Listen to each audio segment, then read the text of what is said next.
1896년 5월 30일 새벽, 러시아 모스크바 호딩카 들판. 아직 해도 뜨지 않은 시각이었습니다. 그런데 광활한 들판이 이미 사람으로 가득 차 있었어요. 50만 명이었습니다. 모두 한 가지를 기다리고 있었어요. 공짜 선물이었습니다.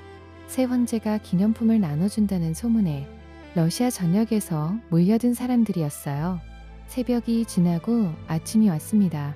그리고 누군가 소리쳤어요. 선물이 부족하다고요? 그 순간 50만 명이 동시에 움직였습니다. 그것이 아비규환의 시작이었어요. 오늘 스톨스픽이 들려드릴 이야기는 황제의 대관식 선물을 받으러 몰린 군중이 서로 발표.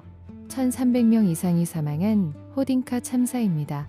그리고 이 참사가 결국 러시아 제국 전체를 무너뜨리는 기나긴 비극의 시작이었다는 이야기이기도 해요. 먼저 니콜라이 2세를 소개해야 합니다. 1894년 러시아 황제 알렉산드르 3세가 갑자기 세상을 떠났어요. 49세였습니다. 아들 니콜라이가 황위를 이어받았어요. 26살이었습니다. 문제는 니콜라이가 황제가 될 준비가 전혀 되어 있지 않았다는 거예요. 아버지 알렉산드르 3세는 강건한 몸을 믿다가 갑자기 쓰러졌고, 아들이 30살이 되면 제왕 교육을 시키려고 생각하고 있었거든요. 그래서 니콜라이는 황제가 되어야 할 교육을 받지 못한 채로 즉위했습니다. 즉위 당시 그가 측근에게 한 말이 있어요. 나는 황제가 될 준비가 되어 있지 않다고요. 황제 노릇을 어떻게 해야 할지 모르겠다고 했습니다. 공식 대관식은 즉위 18개월 뒤인 1896년 5월에 열렸어요. 5월 26일 모스크바 크렘린 궁전 우스펜스키 성당에서 대관식이 거행됐습니다. 그런데 대관식 당일 이상한 일이 있었어요. 외식 도중 니콜라이 2세의 목에 걸려있던 목걸이가 갑자기 끊어져 떨어졌습니다. 참석자들이 모두 굳었어요. 불길한 징조라고 여겼거든요. 황실은 목격자들을 모두 함구시켰습니다. 그 불길한 예감은 나흘 뒤에 현실이 됩니다. 대관식이 끝나고 4일 뒤 5월 30일 히딩카 들판에서 대규모 축제가 열릴 예정이었어요. 러시아 제국 정부는 새 황제의 즉위를 백성들과 함께 축하하겠다고 발표했습니다. 행사장에는 뷔페가 150곳에 차려질 예정이었어요. 빵, 소시지, 프레첼, 맥주 3만 통, 벌꿀술 1만 통, 그리고 화려한 에나멜 문양이 새겨진 대관식 기념잔을 나눠준다고 했습니다. 10개 장소의 대형 무대도 설치해 음악과 연극도 준비됐어요. 오후 2시에는 니콜라이 2세 황제 부부가 직접 나와 국민들과 어울릴 예정이었습니다. 러시아 전역에 소문이 퍼졌어요. 공짜로 음식을 먹고 기념잔도 받을 수 있다고요? 그 잔이 굉장히 예쁘고 귀하다고요. 서두르지 않으면 못 받을 수 있다는 말도 돌았습니다. 그 소문에 러시아 전역에서 사람들이 몰려왔어요. 행사 전날 밤부터 사람들이 들판에 도착하기 시작했습니다. 밤새 사람이 쌓였어요. 새벽이 됐을 때 이미 호딩카 들판에는 50만 명이 넘는 사람이 들어와 있었습니다. 경찰은 2,000명이었어요. 50만 명을 통제하기에 턱없이 부족했습니다.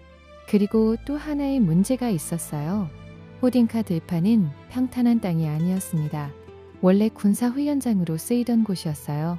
땅속에 참호와 구덩이가 파여 있었고 지표면 곳곳이 울퉁불퉁했습니다.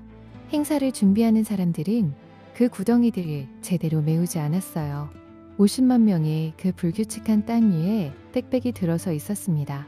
5월 30일 아침 어디선가 소문이 퍼졌어요. 선물이 모자란다고요? 기념잔이 충분하지 않다고요?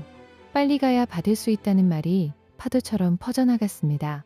그 순간 50만 명이 동시에 앞으로 움직였어요.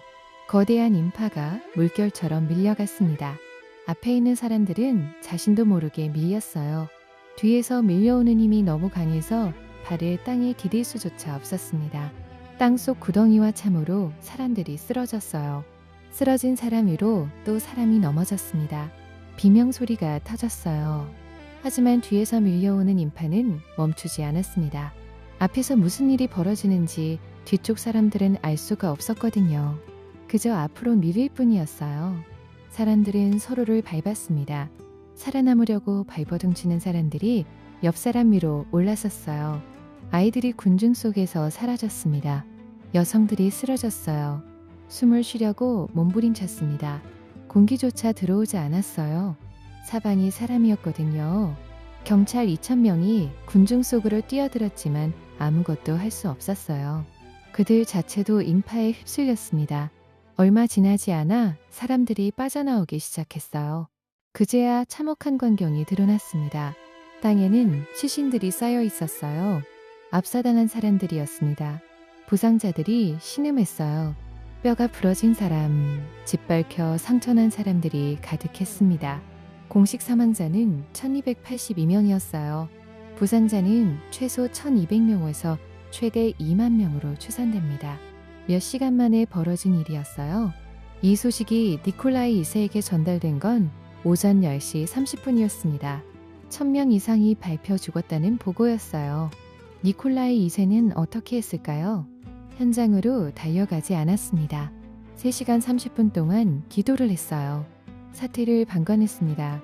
그리고 오후 2시, 당초 예정대로 니콜라이 2세 황제 부부가 호딩카 들판에 나타났어요. 시신들은 이미 급히 치워진 상태였습니다. 황제 부부를 맞이하는 사람들은 환호했어요. 축제는 계속됐습니다. 그날 저녁 황제 부부는 다음 일정을 두고 고민했어요. 프랑스 대사관에서 대관식 무도회가 열릴 예정이었거든요. 1000명이 넘게 압사당한 날이었습니다. 무도회에 가야 할까요? 수프 세르게이 알렉산드로비치 대공이 말했어요. 참가하지 않으면 프랑스와의 동맹관계가 나빠질 수 있다고요. 황제 부부는 무도회에 참석했습니다.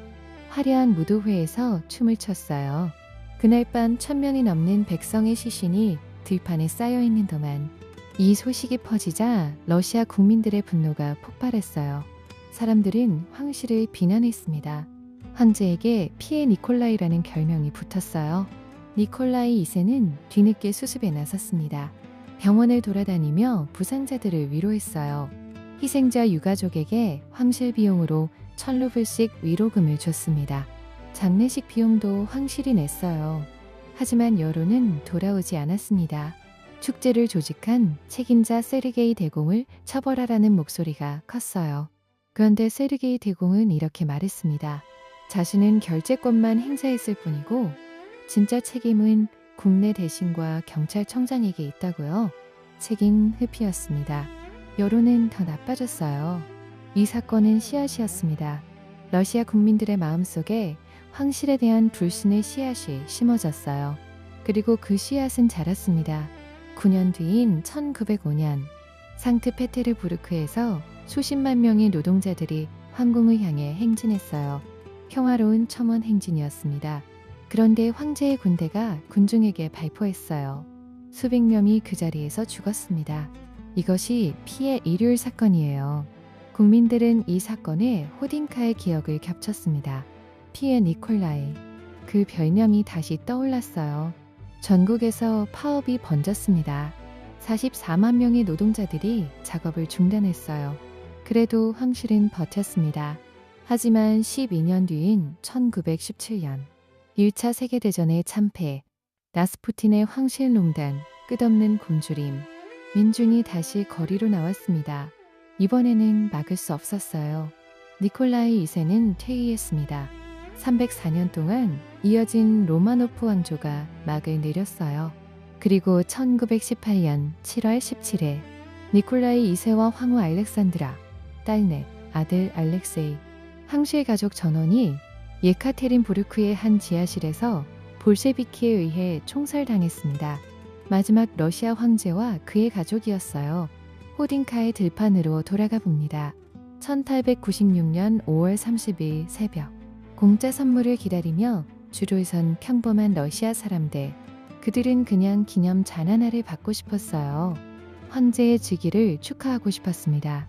그것이 전부였어요. 하지만 그들이 밟혀 죽은 그 들판에서 러시아 제국의 몰락이 시작됐습니다. 히딩카의 희생자들은 지금도 바간코보 공동묘지에 잠들어 있어요. 그리고 그곳에는 그들을 기리는 추모비가 세워져 있습니다. 스톨스픽이 앞으로도 들려드릴게요. 구독, 좋아요, 알림 설정 부탁드려요. 여러분의 생각도 궁금해요.